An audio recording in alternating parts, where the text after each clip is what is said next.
세상을 어떻게 바라보느냐에 따라서 세상이 달리 보인다고 합니다. 세상을 바라보는 그 시선을 배워보죠.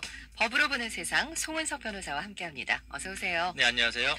연말이라서 음주 단속 대대적으로 하고 있잖아요. 네, 근데 그렇습니다. 며칠 전에 부산에서 치과 의사가 하루에 2번이나 음주운전을 하고 대리 운전기사까지 폭행한 사고가 있었는데 음주운전 사고에 대한 처벌이 강화되고 있는 시점에서 또 이런 사건이 나왔네요. 네, 맞습니다. 지금 최근에 이제 윤창호법에 네, 이제 시행이 이제 조만간에 되는데요. 그렇죠. 또 이 사건 내용 보면 좀 어떻게 보면 황당하다고 해야 될까요? 좀 예. 그런 사건입니다. 그래서 내용을 보면 음주운전을 해서 울산에서 부산까지 50km 정도가 된다는데요. 네. 혈중 알코올 농도 0.191%로 완전히 만취한 상태에서 이 구간을 운전을 했다고 합니다. 세상에. 예. 그리고 고속도로에서 이상하게 운전하는 걸 본 다른 운전자가 예. 신고를 해서 경찰이 고속도로를 나오자마자 단속을 하는 그런 사건이었습니다. 어쨌든 신고를 빨리 해주셔서 다행인데요. 예. 근데 고속도로에서 0.191% 혈중 알코올 농도, 와, 완전 만취돼서 운전을 하셨는데, 이게 만약에 사고가 났다면 정말 큰 인명피해까지 발생할 수 있었을 것 같아요. 네, 사고가 났다면 그 고속도로에서 정말 큰 피해가 있었을 것 같은데요. 예. 다행히도 고속도로를 빠져나오면서 단속이 되고 운전이 중단이 되긴 했습니다. 네. 근데 문제는 여기서 끝이 아니었던 거죠. 네네. 경찰관이 대리운전을 통해서 귀가를 시켰는데요. 조사를 마치고 예.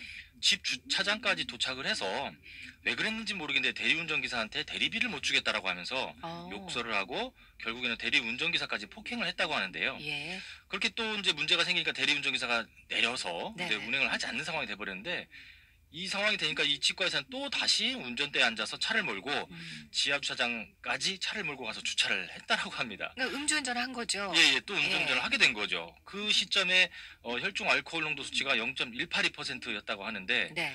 주차 이후에도 또 대리운전 기사를 폭행까지 했었다라고 하는 그런 사건이었습니다. 네. 기억을 하셨을까 모르겠어요. 예. 음주운전으로 고속도로 50km를 운전해 오고 거기서 끝난 게 아니고 경찰관에게 단속돼서 대리 운전기사 불러 귀가하다가 또 두 번째로 음주운전을 하고 게다가 폭행까지. 그러면은 이제 하루에 2번이 걸린 거잖아요. 예, 예. 그러면은 2개 음주운전죄로 처벌을 받는 건가요? 예, 이 대리운전기사 폭행 부분은 별도로 처벌을 받겠지만요. 예. 이 음주운전을 하루에 2번 했으니까 나 이거 음주운전 하루에 한 번 한 거다 이렇게 생각할 수도 있는데 도로교통법 음주운전죄 2개로 처벌받게 됩니다. 아. 예, 음주운전이 한 번에 연속됐다라고 볼 수 있는 경우에는 예. 한 개의 음주운전으로 처벌받을 수도 있겠지만 이 사건을 보면 경찰관의 단속으로 인해서 음주운전이 단절이 됐죠. 경찰서까지 또 가서 또 대리운전기사를 동행해서 운전 또 했었기 때문에 네네.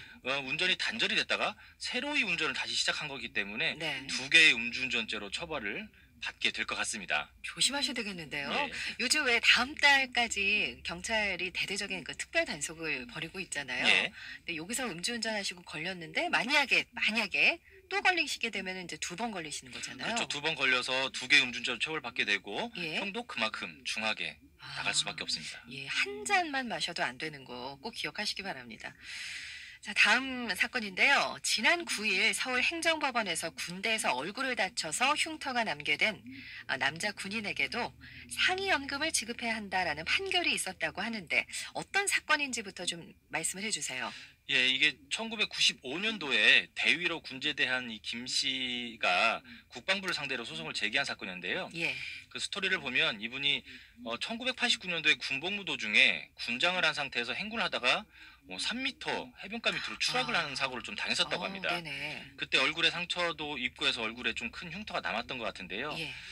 군제대 이후인 2012년도에 군병원에서 얼굴 흉터에 관련해서 상해 등급 7급 판정은 받았는데 예.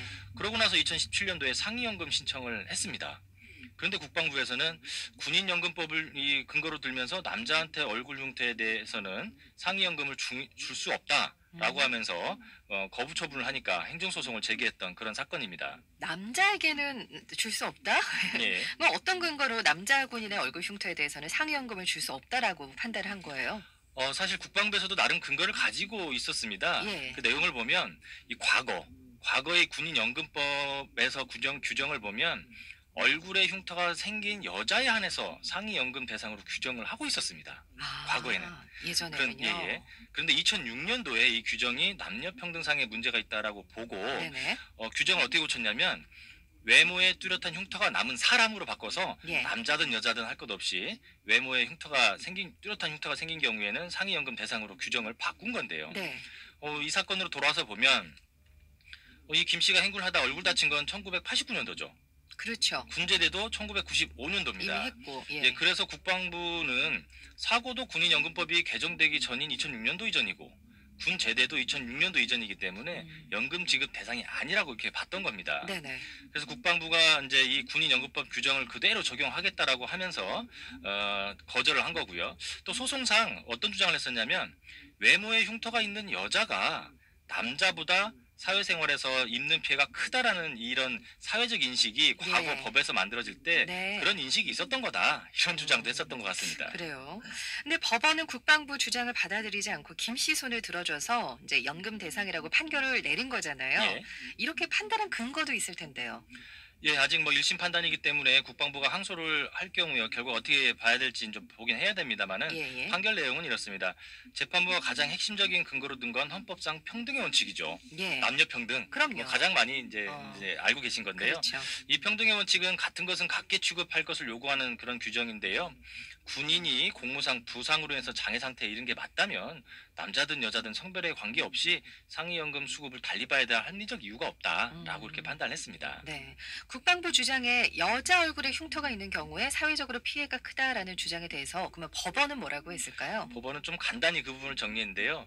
외모에 뚜렷한 흉터가 있는 여자가 남자보다 정상적인 생활을 하기 어렵다는 사실을 뒷받침할 만한 아무런 자료가 없고 흉터가 있는 사람이 입는 정신적 고통 네. 이거는 남자 여자 성별과 무관하다. 그렇죠. 이렇게 국방부의 주장을 일축을 했고요. 네네. 이런 법원의 판단이 남녀 평등의 관념에도 좀 부합하는 게 아닌가 이렇게 생각이 듭니다. 국방부가 항소를 하면요 어떻게 결론이 좀 뒤집힐 수도 있나요? 어떻게 될까요? 뭐 항소할지는 좀 두고 봐야 될 것 같은데요. 예. 저는 결론이 바뀌지 않을 것 같다에 좀 아. 한 표를 주고 싶은데요. 네네. 2006년도 이전에 이 규정을 보면 여자의 경우에만 이제 상위연금을 주도록 규정이 돼 있었는데 2006년도에 이제 남녀 상관없는 걸로 이렇게 개정이 됐지 그렇죠. 않습니까?